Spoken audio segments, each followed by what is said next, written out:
Okay, so let's introduce you to the Hawk 110 ATV, by far our most popular ATV for kids. Perfect trainer, easy, gas and go, no gears, no clutch. Good for any beginner, ages from 6 years old and up. A couple things to start with, right? Let's just go over the basics of how to ride it and how to use this vehicle.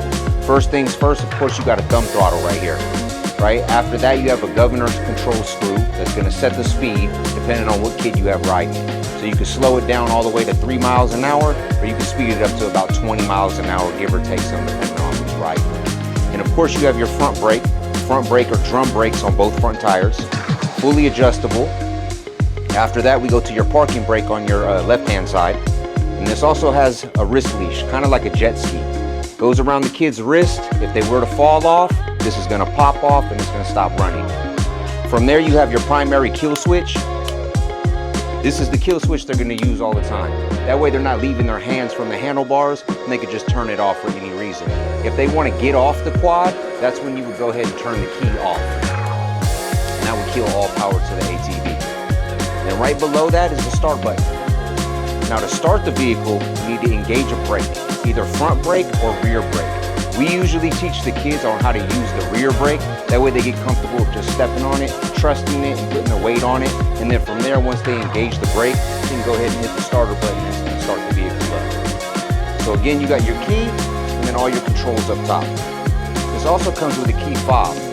This key fob works to about 100 yards. And what it's gonna do is it's gonna shut off the ATV. For any reason, whether the kids are not listening, not wanting to take turns, any type of reason like that, you go ahead and hit the lock button and the lock is gonna shut it off. You do have to remember to hit the unlock button to be able to restart the vehicle. Otherwise, the system is gonna be locked. The battery is located underneath the seat. To be able to get to the battery, there's a little clip underneath the fenders right here. You're gonna flip the clip. It's actually a little lever on the seat to expose the battery.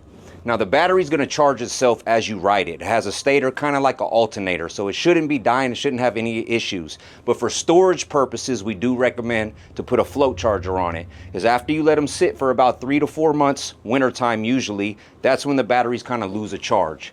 So to put the seat back on, there's 2 clips right here, plastic. They just fit underneath this bar. So we're gonna kind of feel for it. Once we get it into the right location, that's when we're gonna kind of just hit the back to get the clip to sit. Just like that. After we've gone over the battery, now let's go to actually running the vehicle. First thing that we're gonna do is we're gonna make sure that the gas is on, right? There's a little gas on and off valve exposed under this fender right here. And then from there, there's a choke lever as well. We're gonna lift the choke up for the first time starts, and that's gonna help force gasoline into the motor to help it start, help it warm up, but that's not to ride like that. So as soon as it starts, we're gonna go ahead and put that choke lever back down, and that's how the kids are gonna ride. Other than that, it's super simple, right? Easy to operate, easy to maintain, nothing fancy about it, great for any starter kid. So now let's go over the basics of what you need to be able to do to break this vehicle in, right? Because there is a break-in process. Break-in process is basically 2 oil changes and 2 tanks of gas. So the way that we advise to break in any new vehicle is you want to ride it for about 30 minutes to an hour. That way you're setting all the break-in oil and getting all the gaskets, springs, and everything inside the motor to be able to heat up and cool down, seal together with that nice mineral oil they use as break-in fluid. From that first hour, we want to change the oil. To change the oil is extremely easy. It's only 1 bolt. It's a drain and fill system. So it's a 17mm bolt located, lined up right next to your back brake right here, right underneath the vehicle. And then from there, you're just going to drain it. After you drain it, you're going to fill it up.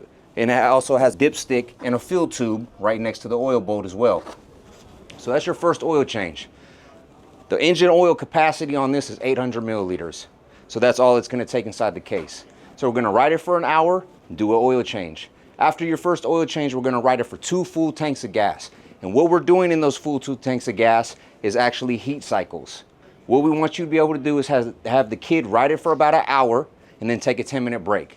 Ride it for another hour and then another 10-minute break. Reason that we're doing the heat cycles is we want the motor to expand. It's cast aluminum on the heat up process. We want it to retract during the cool down process to be able to grip and grab all the gaskets, seals, bearings, everything inside the motor, be able to lock it up nice and tight. We don't get no excessive vibration. We don't get no excessive oil leaks or anything like that. That's what we're trying to avoid.